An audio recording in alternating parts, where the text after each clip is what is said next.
Oh mes amis, filles et garçons, faites l'école primaire comme moi. L'école, rien ne vaut plus que l'école. Allons inscrire filles et garçons à l'école. L'école, c'est l'avenir de nos enfants. Donnons-leur les moyens de poursuivre leurs études et de les achever. Chers parents, chers élèves, bonjour et bienvenue dans votre émission École chez nous. École chez nous est une leçon radio-télévisée produite par le ministère de l'EPST au Sud Kivu avec l'accompagnement des journalistes amis des enfants et l'appui technique et financier de l'UNICEF. Cette émission vise à rapprocher les enseignements de l'élève pendant cette période particulière du Covid-19. Je suis Deogracias Bikaya, éducateur au Sud Kivu. Soyez attentifs.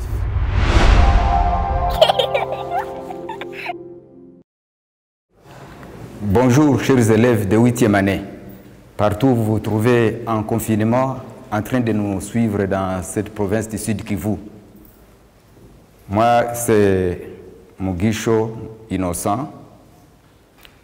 Comme vous le constatez, je reviens pour le cours d'éducation, le cours des SVT en discipline zoologie.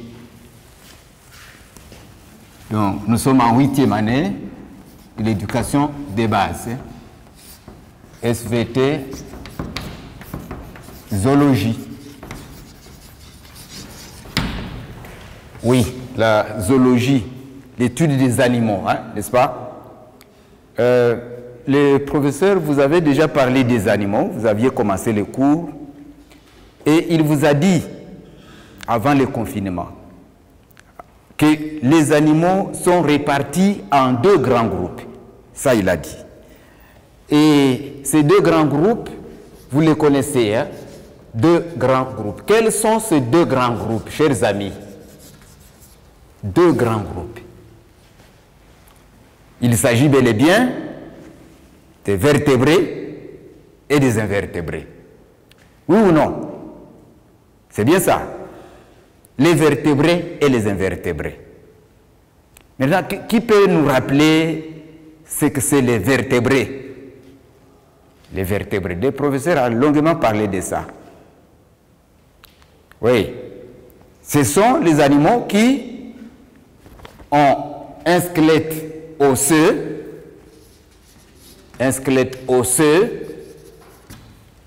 c'est-à-dire quoi un squelette osseux? Un squelette, oui, qui est constitué des os, ça c'est clair. Quoi encore? Ce qui caractérise les vertébrés. Oui, une colonne vertébrale. Une colonne vertébrale. Vous connaissez tout ça, hein? Ce n'est pas nécessaire que j'écrive tout au tableau. Hein? Oui, une colonne vertébrale. Et puis, un troisième élément, du sang rouge. Voilà. Donc, trois choses caractérisent les vertébrés.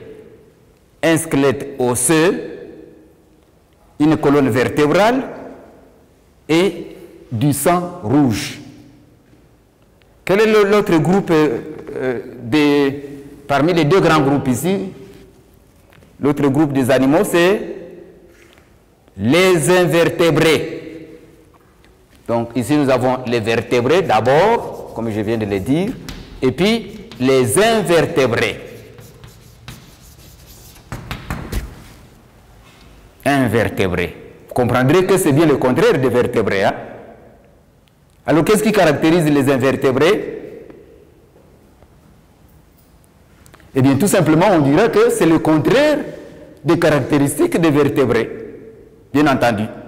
C'est-à-dire, les animaux qui n'ont pas de squelette osseux, pas de colonne vertébrale, et pas non plus de sang rouge.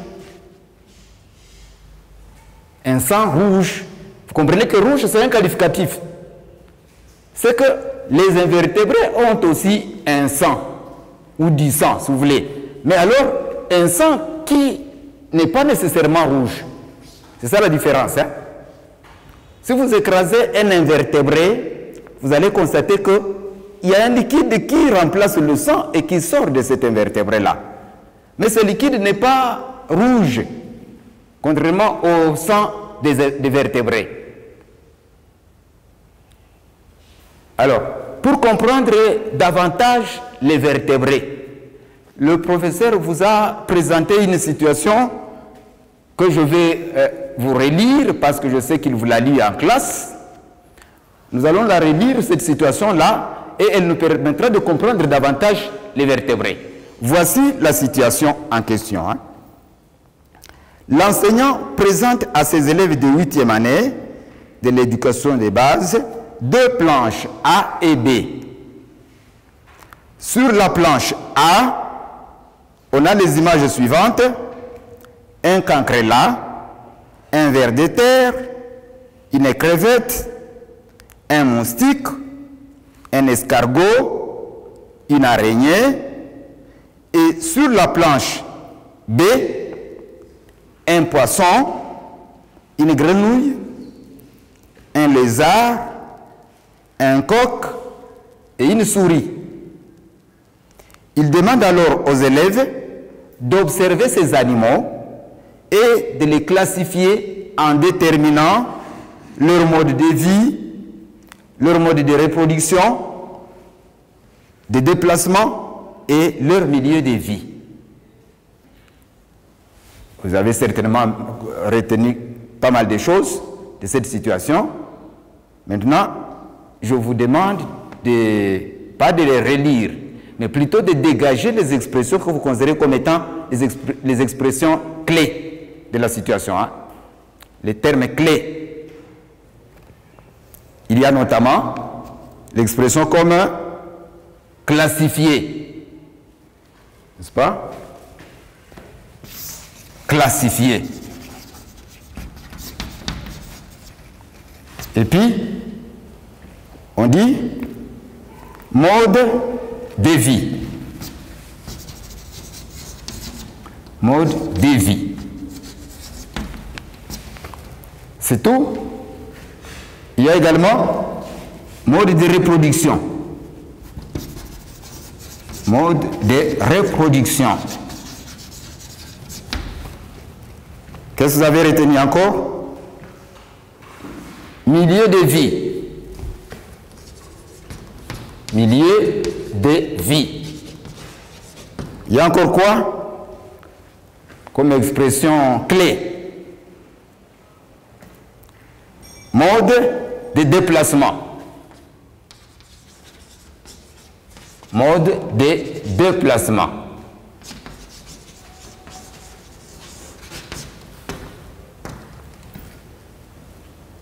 Voilà. Ça, ce sont les expressions clés. Est-ce qu'il y a une expression difficile parmi celles qui sont là déjà? Classifier. Ok. Alors maintenant, pour les deux types d'animaux que nous allons avoir ici, les vertébrés et les invertébrés, le professeur vous a parlé d'une situation et voici les deux planches en question. Dans la situation, on parle de la planche A et de la planche B, où on a repris en vrac des animaux. Hein. Et la première tâche que je vais vous donner, c'est d'observer ces animaux. Observez les deux tableaux, n'est-ce pas? Première tâche, observez attentivement les deux planches. La planche A et la planche B. Eh bien, tous ces animaux sont repris sur les deux planches ici. Oui. Sur la planche B, on parle de poissons. Nous avons des poissons ici. On parle de de la grenouille. Nous avons une grenouille ici. On parle de lézard. Nous avons un lézard ici. On parle de la souris. Oui. Alors la souris fait partie des mammifères. À la place de la souris, sur la planche, nous avons ici le gorille. Alors, première tâche, observez les deux tableaux, les deux planches. Ou alors, pour ceux qui suivent les radios, examinez les deux planches. Il ne s'agit pas d'observer parce que vous ne voyez pas ces deux planches. Alors, deuxième tâche, écoutez, classifiez les animaux de chaque planche. Vous avez les deux planches. Même ceux qui suivent la radio, hein, ils ont retenu les animaux qui se trouvent dans chaque planche. Alors, vous allez les classifier. Voilà la tâche, classifier les animaux de chaque planche.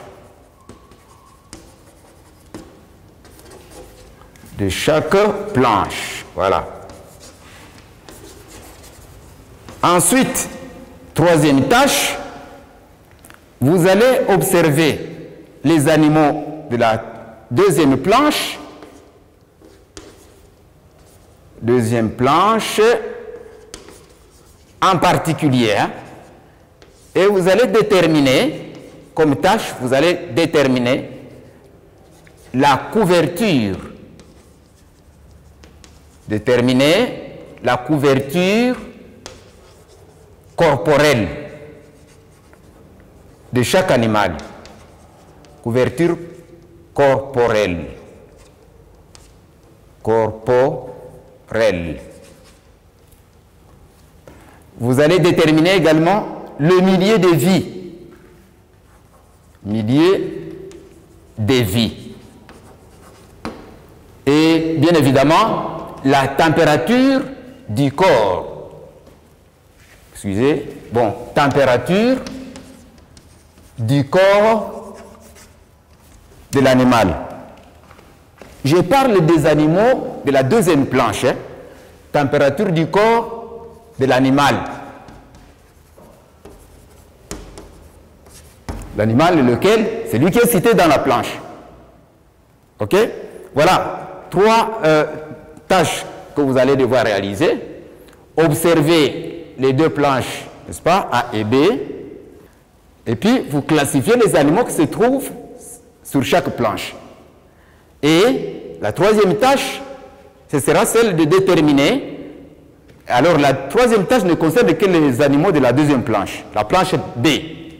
Vous allez déterminer la couverture du corps de l'animal cité. Couverture du corps, je pense que l'expression est claire. Hein? La couverture du corps. Ensuite, vous allez déterminer le milieu de vie de l'animal. Et enfin, la température du corps de l'animal. Alors vous faites ceci. Vous tracez le tableau et vous allez déterminer, surtout les deux dernières tâches ici, vous allez répondre à ces deux dernières tâches en précisant les groupes auxquels appartiennent les animaux de chaque planche. Et puis, à la troisième tâche, vous allez certainement reprendre les animaux de la deuxième planche dans un autre tableau, n'est-ce pas? Ou alors vous allez préciser comment se présente la couverture du corps de chaque animal et quel est son milieu de vie et enfin la température de son corps. Donc ce tableau peut être un tableau à deux entrées, hein? Une entrée pour le groupe des animaux et une deuxième entrée pour ces caractéristiques ici. Couverture du corps, milieu de vie, température du corps. C'est faisable ça? Oui, à votre place, vous pouvez faire ça. Sur un papier, ce n'est pas difficile. Et en peu de temps. Ici, dans la première entrée, nous mettons les classes. Et puis, dans la deuxième entrée du tableau, nous mettons les différentes caractéristiques. Hein.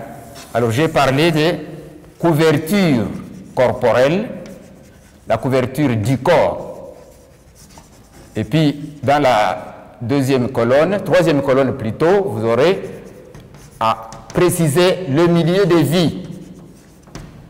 Et dans la quatrième colonne, la température du corps.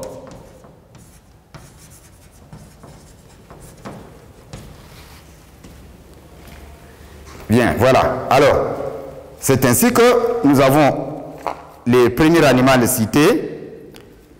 Pour ce qui concerne le deuxième tableau, la deuxième planche plutôt, hein, le premier animal cité, c'était lequel? On a dit les poissons. Poissons.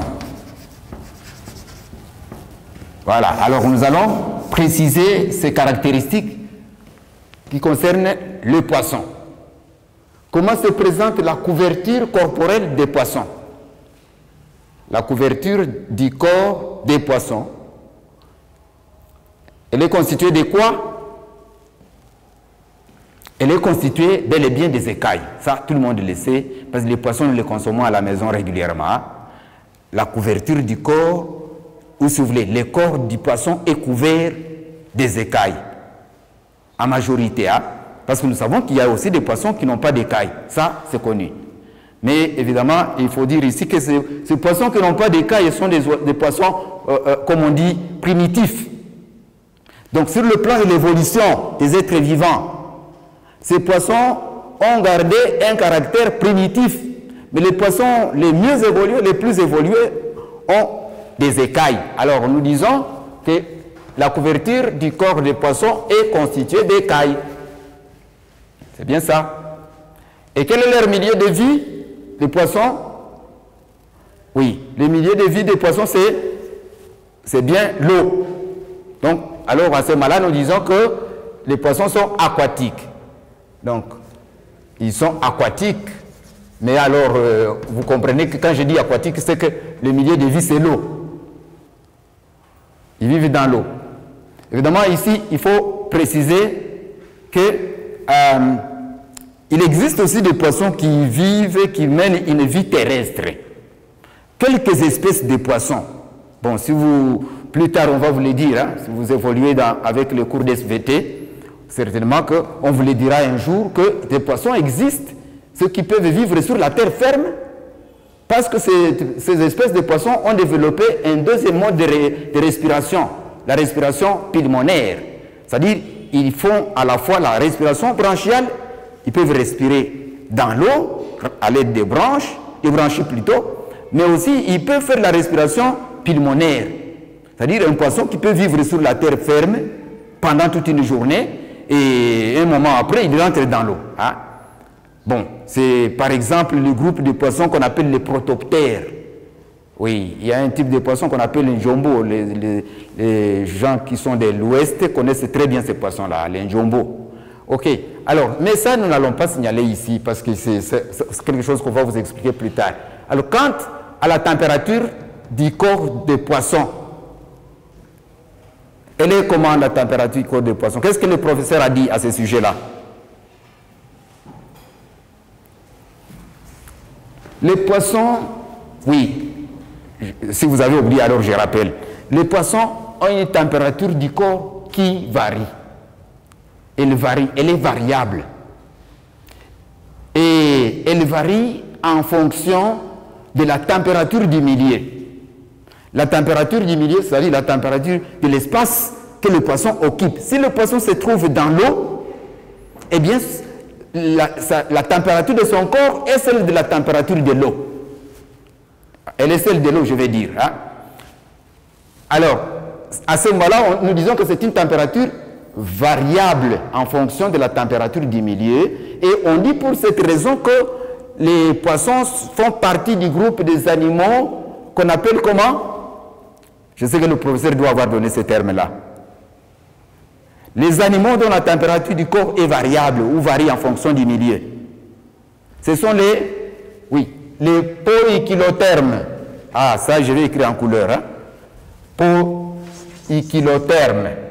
Est-ce que le mot va convenir ici? Oui, prenons-le ici. poi, avec tréma, i, kilotherme.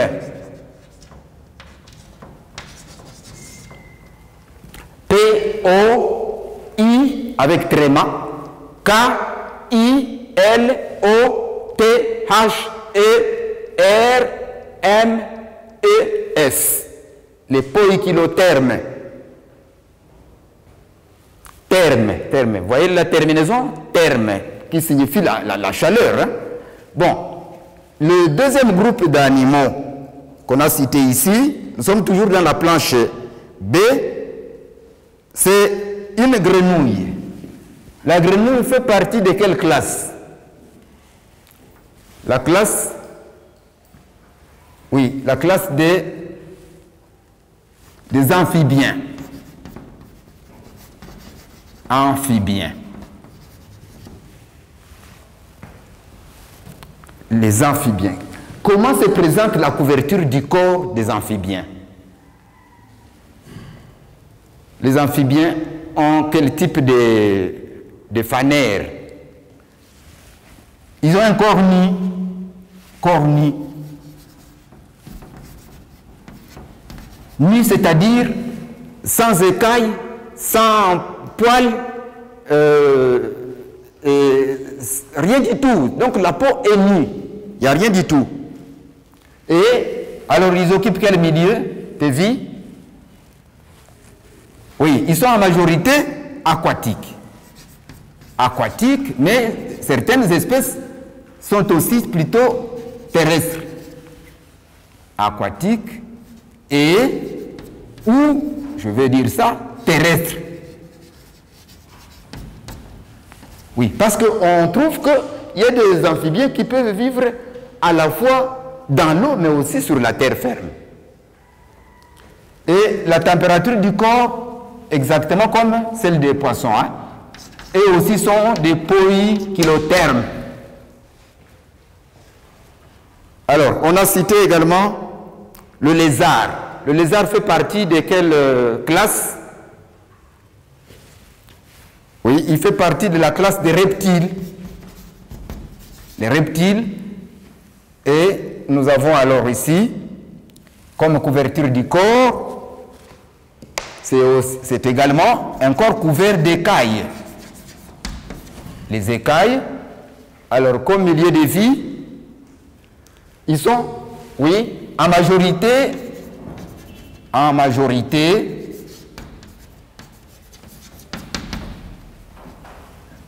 terrestres. Oui, je dis en majorité terrestre parce qu'il y a quelques espèces de reptiles qui sont aquatiques. Alors, on a cité les coqs. Le coq fait partie de quelle classe? La classe des oiseaux. Hein? Les oiseaux ont comme couverture du corps, oui, les plumes. C'est connu ça. Hein? Les plumes. Et alors, avec comme un milieu de vie, l'air. Ils sont aériens. Aériens ou terrestres. Nous disons aériens parce que les oiseaux, la majorité des oiseaux volent. Ce sont des voiliers. Et la température du corps, ici chez les reptiles, c'est également des poikilothermes. Hein?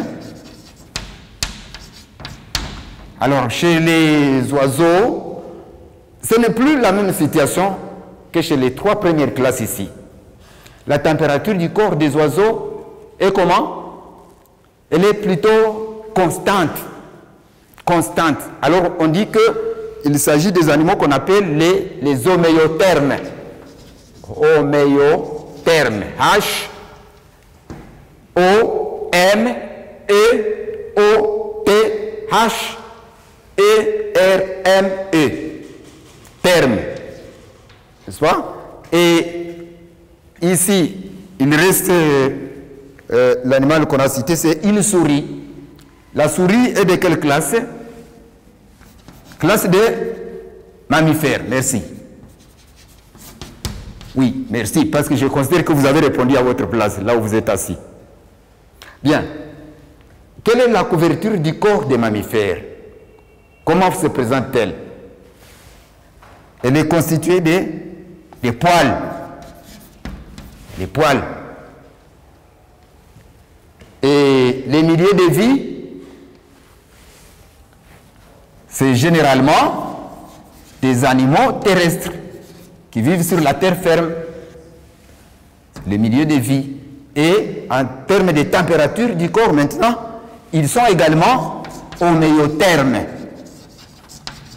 Homéothermes, même chose que pour les oiseaux. C'est-à-dire que la température du corps des mammifères est aussi constante. À titre d'exemple, les amis, quelle est la température du corps d'un homme? Elle est de combien? 36 degrés. 36 degrés. Ça, c'est un exemple. Hein? 36 degrés Celsius. Et cette température-là est invariable. Elle ne peut varier que lorsque, dans quel cas? Lorsqu'on est malade. Alors, on va à un moment donné, la température monter, aller jusqu'à 37, elle peut dépasser 37, aller jusqu'à... La valeur supérieure de la température d'un homme, c'est combien? La valeur maximale, je vais dire, c'est combien? 42. Mais souvent, quand on arrive à 42, c'est la mort. 42 degrés Celsius. Je dis souvent, hein, et il faut bien faire la part des choses. Bon, et chez les oiseaux, si je prends l'exemple d'une poule, quelle est la température du corps d'une poule? Qui s'est déjà intéressé à prélever la température d'une poule? C'est autour de 38 degrés Celsius.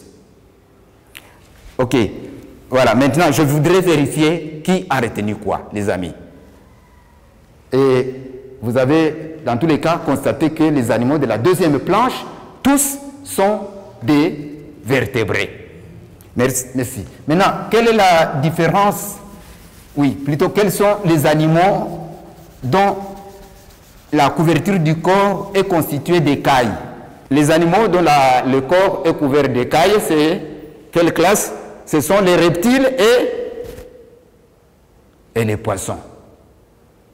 Mais il y a une précision que nous devons apporter ici. La différence de constitution d'écailles entre les écailles des poissons et les écailles des reptiles. Comment on peut les distinguer? Les écailles des poissons sont libres, si vous avez bien remarqué ça. Hein? Elles sont libres, c'est-à-dire qu'on peut détacher une écaille d'un poisson seul, sans déranger les écailles voisines. Ce n'est pas le cas chez les reptiles. Chez les reptiles, toutes les écailles sont soudées. C'est-à-dire que si n'est-ce pas, vous tirez une écaille d'un reptile, eh bien vous tirez pratiquement toute la suite des écailles. Et à ce moment-là, la différence c'est que les écailles sont soudées chez les reptiles, mais chez les poissons, les écailles sont libres. Oui. Alors, comment se présente la couverture corporelle des amphibiens? Couverture corporelle chez les amphibiens. La peau est nue. Il n'y a ni plumes, ni poils, ni écailles. Voilà. Alors, je ne sais pas. Une situation similaire, si nous avons encore le temps, vous pouvez faire ça. Je vous propose ici une liste d'animaux que vous allez devoir classer selon qu'ils répondent aux différentes conditions que nous avons déjà décrites ici. Ah, une liste d'animaux, vous allez les classer de la même manière. Vous prenez le tilapia, les crêtes blanches, tilapia, chèvre, oui, serpent, crapaud, oui, corbeau, le corbeau, ça fait combien? 1, 2, 3, 4, 5. Alors vous allez déterminer dans un autre tableau la couverture du corps, le milieu de vie et la température du corps de ces 5 animaux. Je vous remercie et bonne journée. Bon, je vous rappelle que moi c'est Innocent Mugisho, je suis enseignant d'SVT. Merci.